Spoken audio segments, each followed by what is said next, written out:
Bonjour à tous et bienvenue à ce webinaire co-animé par Midral et notre partenaire Vertica et consacré à la connaissance client. Pour la présentation, vous serez accompagné par Mathieu Rondeau, directeur marketing et innovation chez Midral, ainsi que François Guérin, consultant avant-vente chez Vertica. La thématique que nous allons aborder lors de ce webinaire concerne la complexité de centraliser les données. Alors, comme vous pouvez le voir, ces données sont issues de différentes sources, que ce soit de votre CRM, de vos réseaux sociaux, du site web, donc différentes sources. À travers le Data Hub Vertica, nous allons voir comment agréger et synthétiser vos données et ainsi améliorer la connaissance client. Concernant l'agenda, alors dans un premier temps, nous vous présenterons Midral et Vertica et le cœur de métier, et leur cœur de métier. Ensuite, nous passerons à la définition du contexte de la thématique de la connaissance client.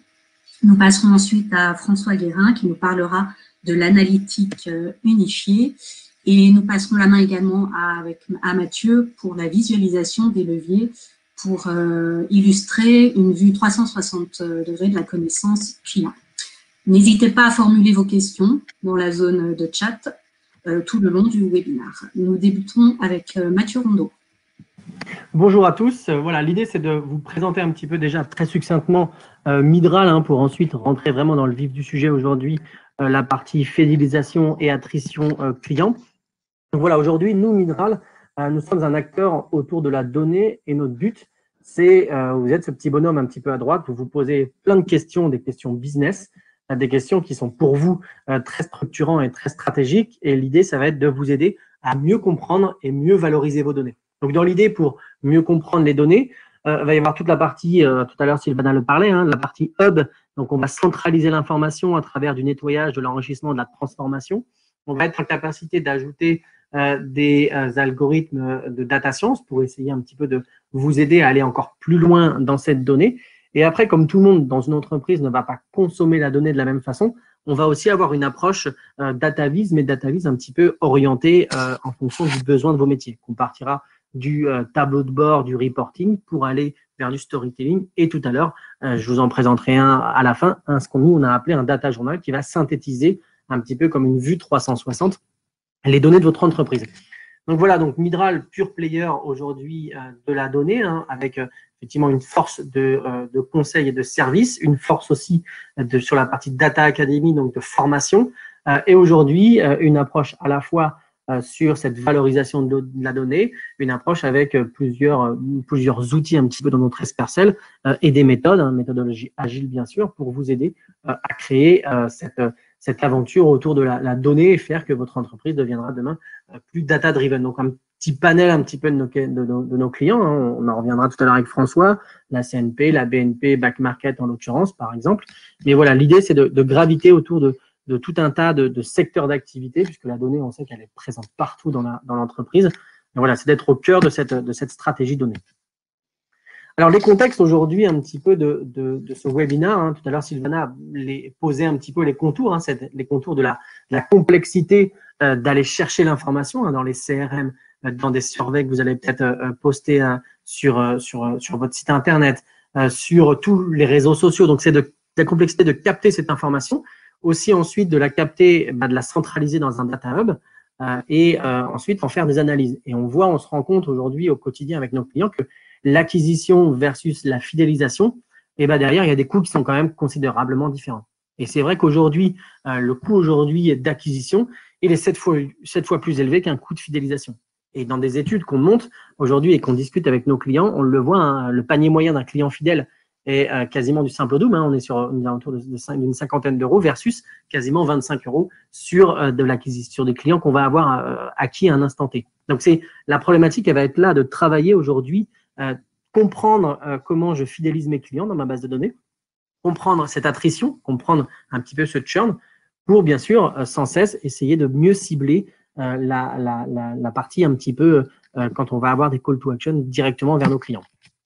L'idée aujourd'hui, c'est de travailler, on l'a dit, dans cette centralisation façon un petit peu analytique, unifiée, data hub, Nous, on utilise au quotidien Vertica. Et je vais laisser un petit peu la main à François qui va aussi vous expliquer derrière un petit peu comment fonctionnent ces briques qu'on va retrouver justement aussi en dessous, qui va centraliser toutes les données. Merci Mathieu, bonjour à tous. Donc effectivement, en introduction, tout d'abord, quelques mots sur ces projets connaissances clients. Ce sont effectivement des projets très orientés sur la data, puisque cette connaissance requise sur les comportements clients, elle se construit sur des données.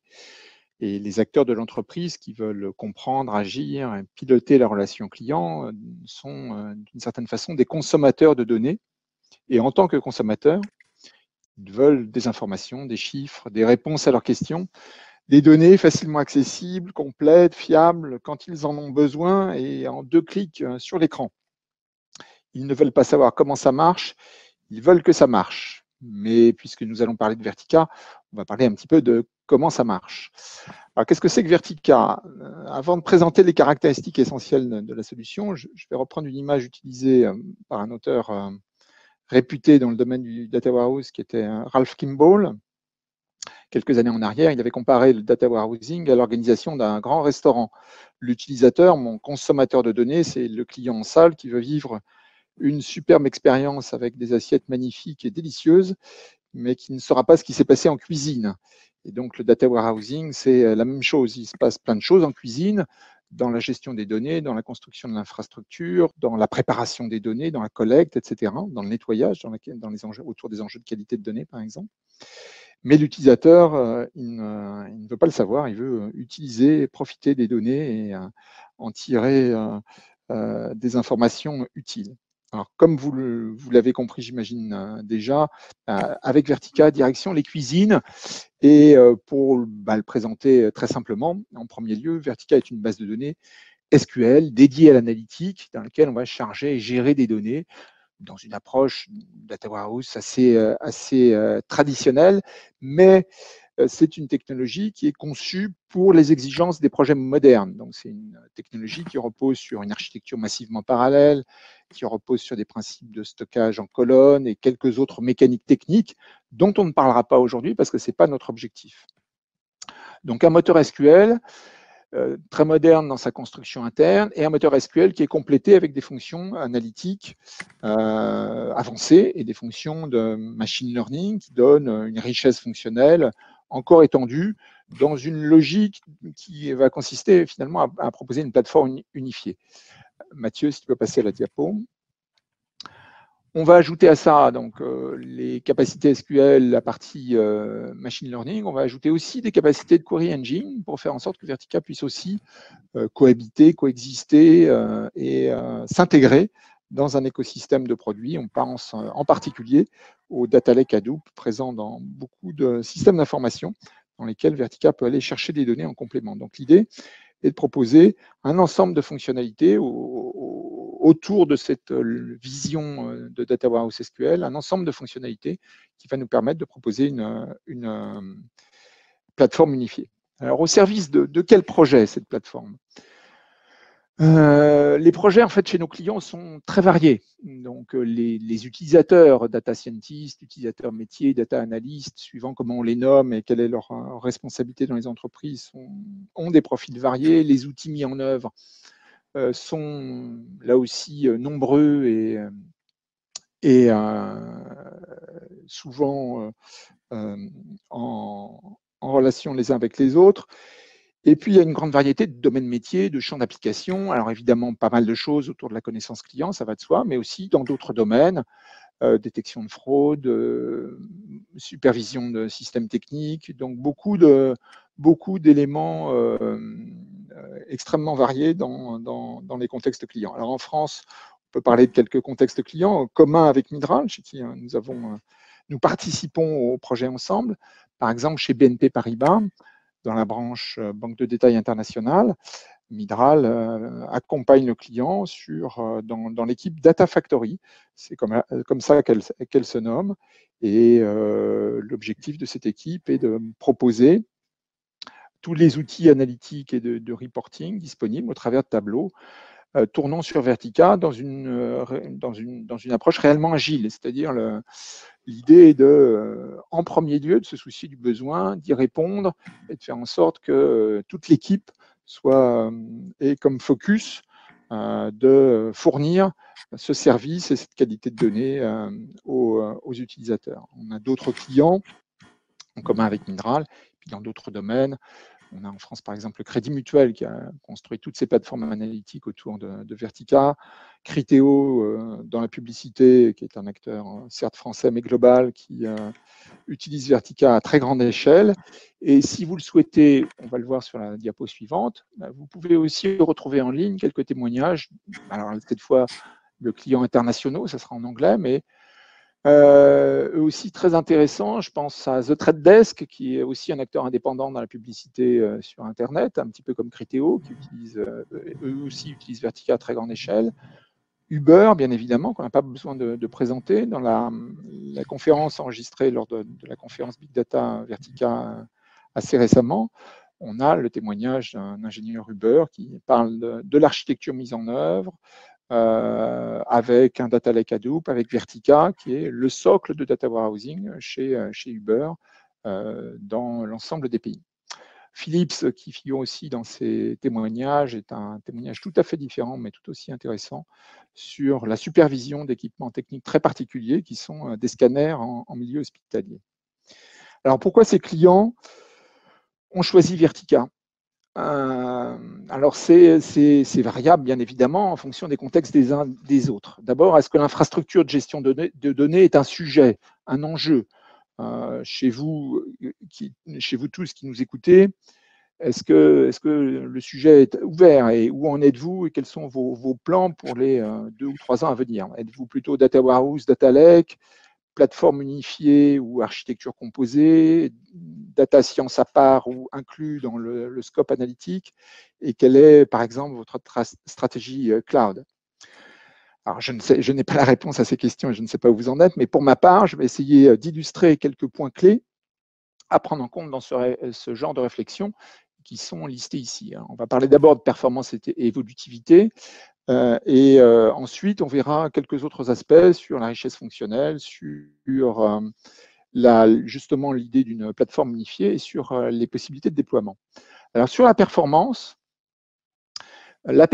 et l'évolutivité sont des enjeux majeurs de notre point de vue. Donc, si vous n'avez pas une plateforme prête à vous fournir le maximum sur ces deux aspects, vous risquez d'être en difficulté rapidement. Alors, on le sait tous, en analytique comme en d'autres domaines, la performance n'est pas une évidence. Beaucoup de projets souffrent de performance, de déficit de performance qui, quand elles ne sont pas mauvaises, sont parfois aléatoires et ou coûtent très cher à l'entreprise. Donc la performance n'est pas une évidence et c'est pour ça qu'une technologie dédiée en premier lieu à ces objectifs de performance et d'évolutivité est très importante. A fortiori, pour maintenir la performance, quand les volumes augmentent rapidement, quand vous avez 2 fois, 3 fois, 5 fois, 10 fois plus de données au fil du temps, en quelques semestres ou quelques années, vous aurez un autre enjeu qui est l'enjeu de l'évolutivité.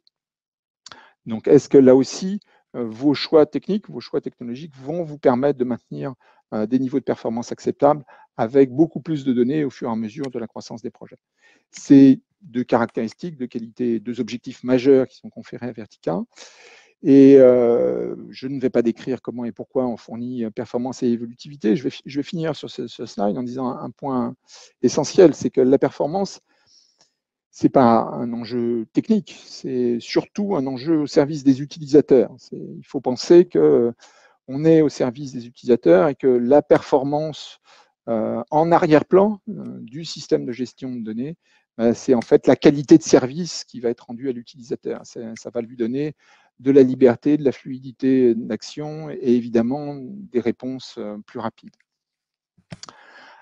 Ensuite, deuxième thématique après la performance et l'évolutivité, c'est quelque chose qu'on partage avec Midral, c'est l'idée d'une vision unifiée des données. Donc, Vertica, je l'ai dit en introduction, est une plateforme unifiée dans le sens où elle apporte une couverture fonctionnelle assez étendue sur un socle unique. Mais cette vision d'une plateforme unique, c'est surtout un enjeu projet plus qu'un enjeu technique. Alors, il n'y a pas de solution magique. Vous avez des données aujourd'hui dispersées dans des environnements existants, Data Warehouse, Data Mart, anciens ou plus récents, dans un data lake construit sur les 3 ou 5 dernières années.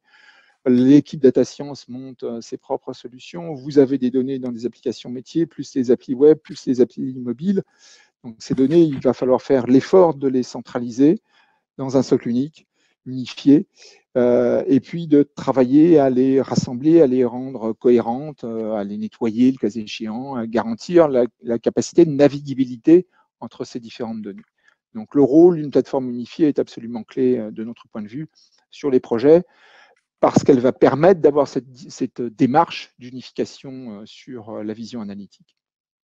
Troisième thématique importante pour nous, c'est la richesse fonctionnelle.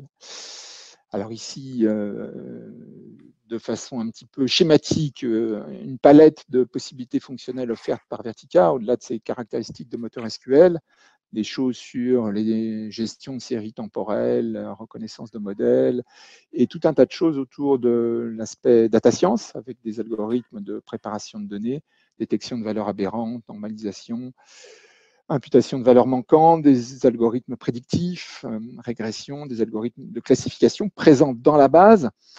La plupart de nos clients n'ont pas besoin de tous ces éléments à aucun moment, mais c'est très important d'avoir ces options dans la base pour permettre d'évoluer et de mettre en œuvre de nouveaux scénarios. Je vais prendre un petit exemple très concret sur la partie machine learning. Il y a beaucoup de projets d'expérimentation souvent en cours dans beaucoup d'entreprises. Et une expérimentation prometteuse, si vous voulez demain la transposer l'industrialiser, la mettre en œuvre avec votre socle de données analytiques, si vous disposez dans ce socle des mécaniques et des algorithmes essentiels pour transposer cette expérimentation, vous pourrez très rapidement traduire l'expérimentation en action concrète, en choses productives. Et si vous ne disposez pas de cette possibilité, vous risquez d'avoir un nouveau projet géré comme un cas particulier, avec un nouveau silo de données, avec des nouveaux enjeux supplémentaires. Donc, simplement sur cette partie machine learning, voilà, le fait de disposer de ces fonctions dans le socle va permettre d'aborder des scénarios de déploiement et d'industrialisation qui ne seraient pas accessibles autrement. Dernière thématique essentielle dans les réflexions autour de la plateforme, c'est les options de déploiement. Ce n'est pas toujours les équipes projet et évidemment pas les équipes métiers qui se soucient de ce genre de choses. C'est souvent l'IT qui apporte sa vision sur des architectures techniques, standardisées, cibles, etc. Et c'est un thème absolument clé parce que le fait de disposer avec Vertica d'un certain nombre d'options de déploiement libre est une véritable garantie pour démarrer, bien évidemment, et surtout une garantie de liberté d'évoluer. Dans 1 an, 3 ans ou dans 5 ans, vous pourrez faire évoluer votre architecture mise en œuvre pour Vertica vers un autre modèle. Vers le cloud, par exemple, si vous démarrez dans une architecture dans le data center de l'entreprise, vous aurez l'opportunité, quand vous le voudrez, d'aller vers le cloud ou vers un modèle hybride si vous le souhaitez, avec des modèles techniques adaptés et chez un fournisseur ou un autre librement, ou de combiner différentes architectures. Donc, nous considérons que cette liberté que nous offrons à nos clients est un critère très intéressant dans l'évolutivité de leur plateforme. Voilà, on a parlé performance, évolutivité, on a parlé de la capacité à unifier la gestion des données sur un socle unique, on a parlé de richesse fonctionnelle, on a parlé de liberté de déploiement. C'est des facteurs importants, mais je vais revenir à mon idée de départ. Derrière l'écran, notre utilisateur il ne se soucie pas de l'infrastructure, certes, mais l'infrastructure est un véritable enjeu. Et elle doit justement se faire oublier et fournir en permanence le meilleur niveau de service. Alors, ça passe en premier lieu par la performance, mais pas seulement. Le niveau de service, c'est aussi les efforts projets, des coûts maîtrisés dans la durée, quels que soient les profils, quelles que soient les attentes. Et Vertica, par rapport à ces enjeux, est une technologie qui permet de changer, de moderniser, de transformer le socle de gestion de données Et transformer, moderniser ce socle, c'est aussi un élément, un vecteur qui va permettre de travailler à la transformation et la modernisation des projets analytiques et des pratiques. Donc ça, c'est le savoir-faire de Midral, par exemple, de vous accompagner dans la modernisation et la transformation de vos projets autour de l'analyse de données. Et je vais repasser la main à Mathieu pour la suite de la présentation. Effectivement, hein, l'image est assez drôle sur ce restaurant, François, là, sur le côté, ne pas savoir ce qui se passe en cuisine. Voilà, on y est confronté et on en a parlé maintes fois de ces petites choses chez les clients. Et maintenant, voilà, l'idée de vous montrer un petit peu cet envers, un petit peu du décor, à travers ce combo un petit peu autour de voilà, comment harmoniser les données nous permet, en fait, donc c'est vraiment la première brique qu'il faut mettre en place et les premières réflexions. Ça permet voilà, d'accélérer l'analyse de la donnée, avoir des requêtes live sur Tableau et aujourd'hui, voilà, vous emmener sur analyser de façon un petit peu self-service cette information directement dans Tableau. Donc, je vais passer directement voilà, à Tableau. Donc là, je suis dans la partie Tableau et je suis connecté à ce Data Hub un petit peu, dans lequel je vais retrouver pas mal d'informations autour de mes clients. On a centralisé un CRM, on a centralisé des surveys de mes utilisateurs, on a centralisé tout un tas d'informations en termes de services pour les faire remonter. On les trouve à gauche. Dans un premier temps, Tableau va les organiser en forme de dimension et en termes de mesure. Plutôt bleu, le côté dimension, ça va être l'axe d'analyse, et plutôt vert, la mesure, ça va être le métrique que je souhaite analyser. Et on va pouvoir ici directement s'analyser un certain nombre d'informations pour déjà avoir une connaissance un petit peu des clients, une connaissance de ma base de données sur lesquelles mon data hub et des informations qu'on met à disposition. Donc très bien, on pourrait regarder déjà dans un premier temps combien de clients je vais avoir. Ok, ça représente 7043 clients aujourd'hui. C'est ma base dans laquelle j'ai travaillé. Je pourrais la ventiler par rapport au contrat. Ça pourrait être intéressant. Ok, je vais regarder, mais avoir une visualisation plutôt histogramme à cette partie-là. Donc, je sais qu'aujourd'hui, voilà, la majorité de mes clients, de ces 7000 clients que je disais, sont plutôt répartis sur des engagements mensuels aujourd'hui. Alors, j'ai une petite thématique dans mon jeu de données qui est un petit peu comme votre banque. Hein. Mes clients sont tagués. Est-ce que c'est des clients à risque? Parce que voilà, ils ont été successivement peut-être des mauvais payeurs ou des gens insatisfaits sur le service client. Et je pourrais regarder un petit peu ces clients à risque. Alors, j'ai une recherche, si je cherche, donc clients à risque.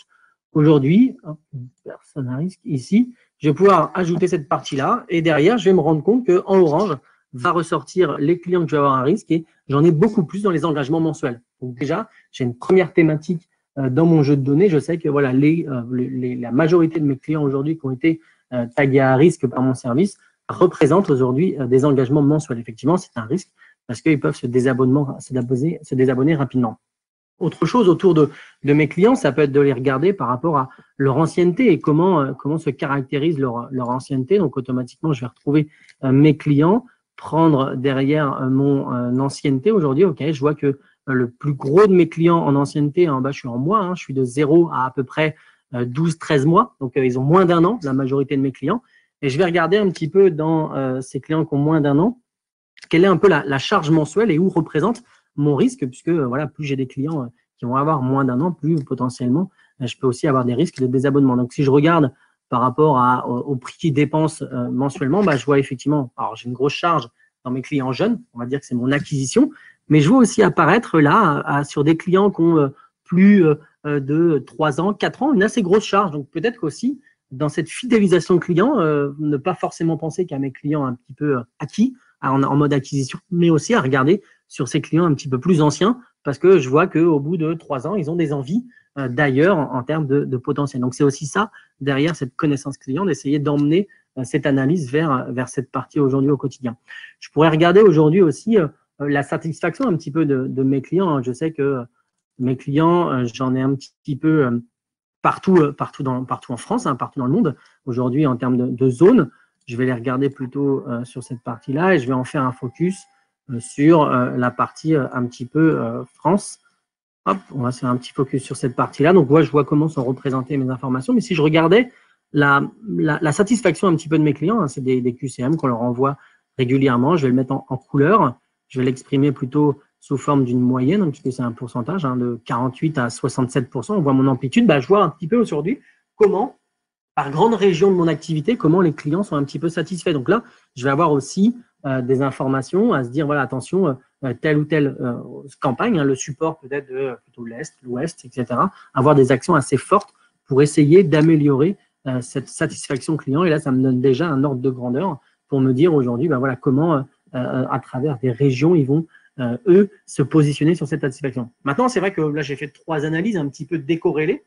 Mais le but un petit peu de tout ça, ça va être aussi d'aller plus loin, puisque là, simplement visualiser sur mes régions françaises ma satisfaction, visualiser sur cette partie-là l'ancienneté et le panier un petit peu moyen qu'ils vont dépenser par rapport à l'ancienneté, ou aujourd'hui, comment sont positionnés un peu mes clients à risque, il y a aussi un gap qui est d'essayer de corréler toutes ces informations. Et ça, on va aussi travailler sur voilà, un mode un peu plus tableau de bord, un petit peu plus vue 360, la façon un petit peu de data journal qui va nous permettre d'agréger un petit peu toutes ces informations et surtout de les croiser.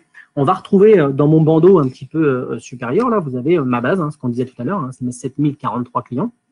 À gauche, je vais avoir la segmentation un petit peu plus sur la partie démographique, hein, hommes, femmes, des couples, des gens avec des enfants. Et sur la partie de droite, je vais avoir aussi des caractéristiques un petit peu plus métier, sans symboliser ici mes clients à risque, sans symboliser un petit peu le niveau de satisfaction en pourcentage, inférieur à 30%, supérieur à 30%, etc., etc. Et puis surtout aussi, une donnée sur les relances de paiement.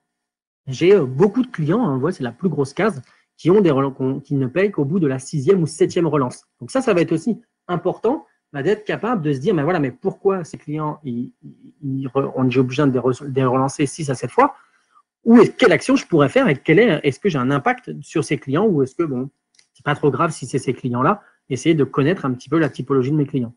Les services les plus utilisés, c'est ce que je vais retrouver en dessous, hein, dans mes services les plus utilisés. Sur la partie, on le voit, hein, le plus utilisé, la partie Internet, téléphonie, qui n'est pas anonyme aussi la partie sauvegarde et la partie protection. Quel type de service, hein, la partie plutôt ADSL, fibre, le panier moyen que représentent aujourd'hui mes clients. Et aujourd'hui, est-ce que c'est des clients plutôt qui ont plusieurs lignes, par exemple, ils mixent du mobile, de l'Internet ou plusieurs mobiles dans un même foyer. Et je vais regarder quels sont les types de contrats, des contrats plutôt mensuels, des contrats avec des engagements d'1 an, 2 ans. On voit aujourd'hui que la majorité de ma base sont plutôt des engagements type mensuel, hein, de l'acquisition. Je vais regarder les moyens de paiement les plus utilisés.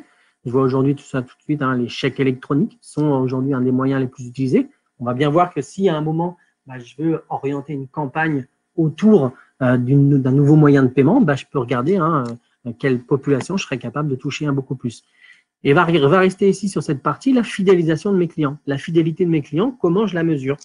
On voit aujourd'hui que le trait en jaune, hein, c'est l'acquisition mensuelle qu'on va avoir. Donc, la plus forte activité, c'est l'acquisition.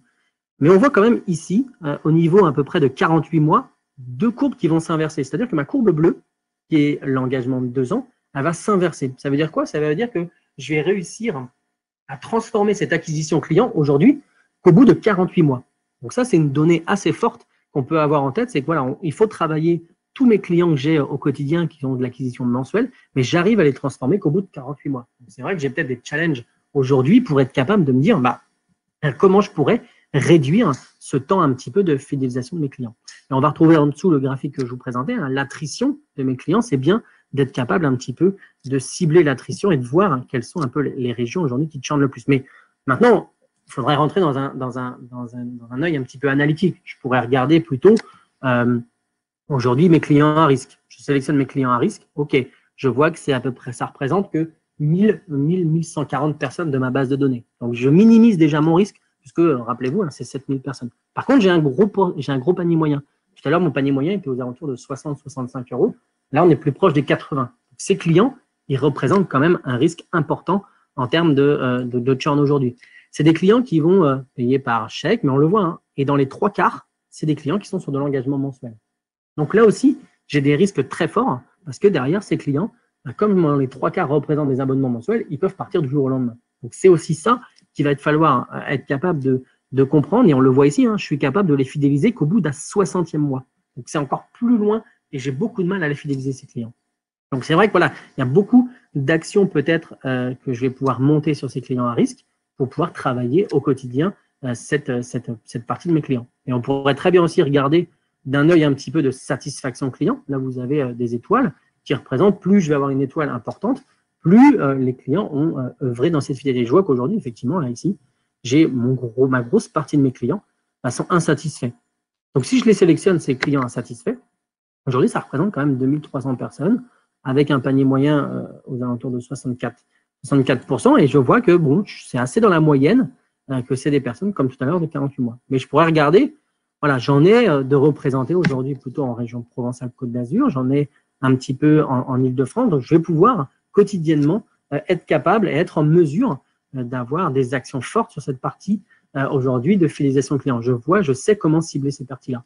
Je sais les regarder dans une forme de relance, je sais les regarder sous une forme de homme-femme, je sais cibler, est-ce que c'est plutôt des couples, est-ce que c'est plutôt des gens avec des enfants, je sais cibler si je veux avoir une action forte sur des clients multilignes, je sais dire, moi, je vais avoir une action forte aujourd'hui sur de la fibre optique, voilà, je vais cliquer sur ma fibre optique pour me dire aujourd'hui, cette fibre optique, c'est là que je veux actionner, puisque ça représente que 3000 personnes. Donc, je vais avoir aujourd'hui, je vois que sur la fibre optique, ça représente 800 clients. Je vais avoir tout un tas d'informations. Ma fibre optique représente quand même un panier moyen très élevé au quotidien, représente les 3/4 de mes parties. Donc, ça va être des actions assez fortes que je vais pouvoir mener tout au quotidien. Donc, l'idée, voilà, d'avoir ce data hub aujourd'hui et de le créer autour de Vertica, hein, agréger toute l'information à l'intérieur avec toute la partie mécanique comme nous a présenté François, et d'être capable ensuite, une fois que je vais avoir fait rentrer dans ce data hub toutes les informations, que ce soit mon CRM avec ma connaissance client, que ce soit de la facturation, que ce soit des types de contrats, que ce soit des moyens de paiement et que ce soit des données géographiques, vont me permettre aujourd'hui au quotidien de prendre des actions et des actions fortes sur quel type de campagne, par exemple, je dois mener pour essayer de mieux fidéliser un client. On le voit, 48 mois, donc comment je fais pour les ramener plus en amont de ça. Donc, ça va tout être ça un petit peu, le challenge aujourd'hui qu'on va pouvoir travailler autour de ce data hub. Donc, voilà un petit peu comment Tableau va pouvoir vous aider au quotidien grâce à ce combo data hub plus Tableau au quotidien et ce savoir d'agréger ces données, de les mettre dans ce réceptacle et d'analyser l'information. Donc voilà, hein, l'idée, c'est vraiment d'avoir une simplicité d'installation et de déploiement, comme disait tout à l'heure François. Ça, c'est vraiment la donnée importante. Flexible, parce que voilà, il faut prévoir aussi son data hub et prévoir ses KPI pour les faire évoluer, maîtriser l'évolution des volumes de données, réaliser ces rapports en temps réel. Hein. Là, on le voyait, hein, je me pose les questions en temps réel en façon self-service aujourd'hui, ce qui permet d'augmenter ce ROI, mais augmenter vraiment cette fidélisation de client, parce que pour rappel, voilà, c'est beaucoup plus fort derrière d'être capable de fidéliser un client plutôt d'aller faire de l'acquisition. Donc, tout dépend derrière des bons axes et ça nous permet vraiment d'avoir des bons leviers au quotidien sur ça. Voilà, l'idée maintenant, si vous avez des questions, hein, peut-être sur le chat, vous avez posé vos questions, on va pouvoir un petit peu être là pour y répondre et pouvoir peut-être vous éclairer sur des petites zones sur lesquelles vous auriez un peu voilà, des interrogations au quotidien sur ça. Sylvana, je te redonne la main.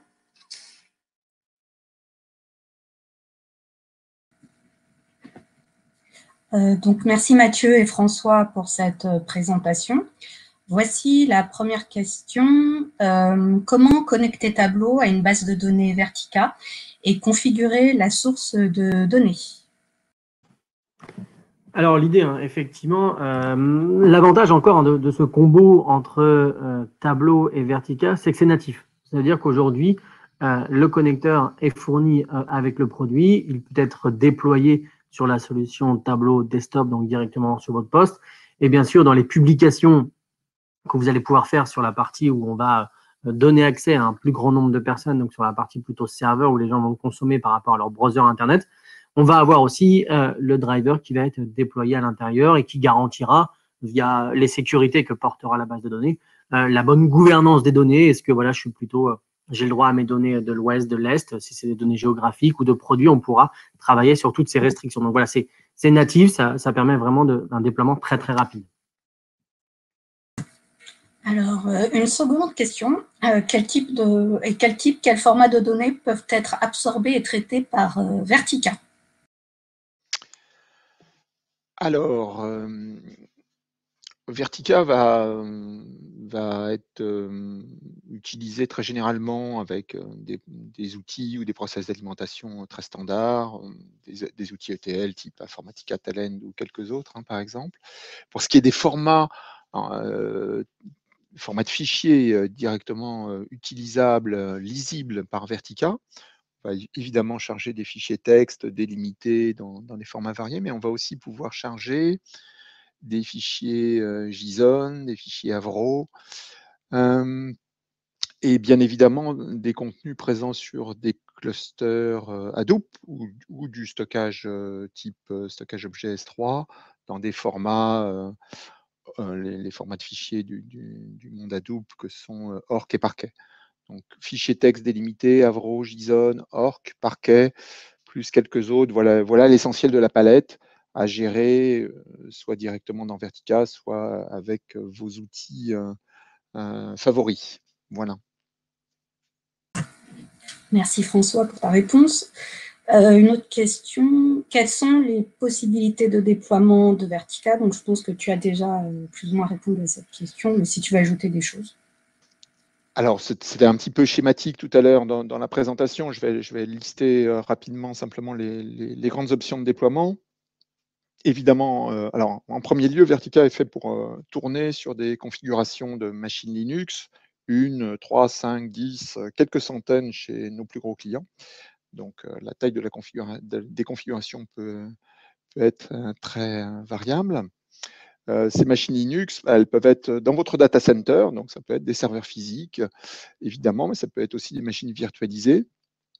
On a certains clients en France qui exploitent Vertica uniquement dans ce type de configuration. Je pense à nos projets au sein du groupe Crédit Agricole. Et puis évidemment, Vertica est disponible dans le cloud, chez les grands fournisseurs qui étaient cités sur la diapo tout à l'heure, mais éventuellement chez d'autres fournisseurs aussi, partout où vous pouvez déployer des machines Linux. Chez les grands fournisseurs cités, on a des options de déploiement qui permettent de tirer parti des stockages objets, type stockage S3 ou comparable, pour utiliser dans les configurations cloud les principes de séparation de calcul et de stockage, et avoir des configurations beaucoup plus souples en termes de dimensionnement, en termes d'exploitation. Et cette mécanique de séparation calcul et stockage, on l'a rendu disponible, après l'avoir développé pour Vertica dans le cloud, on l'a rendu disponible dans le data center.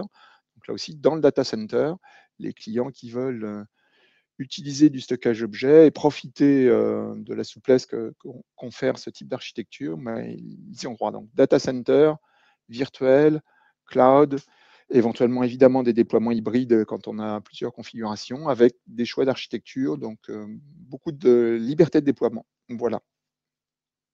Merci. Nous avons une prochaine question. Quel temps de traitement des requêtes pour quel ordre de volume de données? Alors ça, c'est une question impossible à gérer simplement. Alors, j'ai dit, et là aussi c'était un petit peu schématique dans ma présentation, que Vertica est construit pour la performance et l'évolutivité. Notre objectif schématiquement, je vais rester dans les choses les plus basiques, c'est d'essayer de fournir toujours la meilleure performance possible, quel que soit le type de requête, simple, complexe, avec un peu ou beaucoup de données. Après, on est dépendant de la puissance qui est mise en œuvre, on est dépendant de la complexité des modèles de données, on est dépendant de la complexité des traitements qui s'exécutent, des requêtes. Notre objectif est réellement de donner des performances très élevées. Je vais citer pour nos clients français le contexte Criteo. Criteo a plusieurs configurations verticales, mais sa configuration principale compte 120 machines pour une capacité d'un pétaoctet, 1000 Tera, et voilà, 95% des traitements. Alors, quand on regarde ce que fait Criteo, ils font du data warehousing avec Vertica. Hein. Ils branchent Tableau et vous avez quelques centaines d'utilisateurs qui ont toute liberté d'accès aux données. Et en termes de niveau de service, 95% de leur traitement s'exécute en grand maximum 10 ou 20 secondes, avec une très grande majorité de requêtes qui ont des temps de traitement très courts. Alors évidemment, c'est une très grosse configuration, c'est des très gros volumes, il y a une puissance significative, mais il y a un niveau de service qui qui est en ligne avec l'objectif fixé par Vertica, qui est de donner la meilleure performance possible pour de la requête interactive telle qu'on l'a construit avec Tableau. Je n'ai pas répondu très précisément parce que ce n'est pas réellement possible, mais encore une fois, voilà, notre objectif, c'est la meilleure performance possible pour l'interaction utilisateur. C'est ça, comme tu dis, hein, François, nous, on l'a vu maintes et maintes fois ensemble quand on est chez les clients, Kaufman & Broad, BNP, etc., entre autres. Voilà, ce qu'on imagine garantir et ce qui soit entre, comme tu l'as dit, hein, la modélisation, puisque ça, c'est un fort impact, plus le moteur aujourd'hui autour de Vertica, on est tout le temps dans 95% des cas, en de l'ordre de 5 à 10 secondes, sur un rapport. Hein, ça doit l'être. Donc, c'est le combat quotidien pour garantir ces performances. Hein, c'est très clair. Merci. On a une autre question. Je ne sais pas si François ou Mathieu souhaitent, enfin, si lequel veut y répondre. Combien de temps pour migrer depuis un autre entrepôt de données? Alors, je vais répondre et je vais faire encore une réponse de même nature. Ça dépend. Tout dépend de l'environnement existant, de l'environnement à migrer. Là aussi, les périmètres sont très variables. Ça peut être très court. Si vous avez un environnement analytique qui compte un gros data mart qui compte une centaine de tables, c'est de l'ordre de quelques semaines pour migrer d'une technologie SQL traditionnelle vers Vertica. C'est globalement très simple et très facile parce que votre périmètre initial est de taille raisonnable.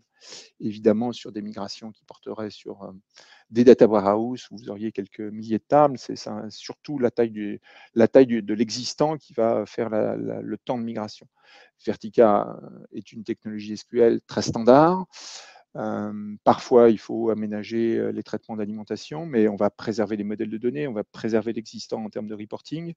Donc, les migrations sont des process finalement assez simples, mais qui peuvent représenter une charge significative, et évidemment, en fonction de la taille des projets, en fonction de l'existant. Donc, on a en France, par exemple, le groupe Crédit Mutuel qui a migré sa filiale informatique Euro Information qui a migré plusieurs plateformes vers Vertica. Le chantier global a pris 2 bonnes années, mais il y avait des dizaines de milliers de tables, il y a 5 ou 6 environnements de production, il y a un existant qui représente un poids et une structure très significative.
Merci à vous.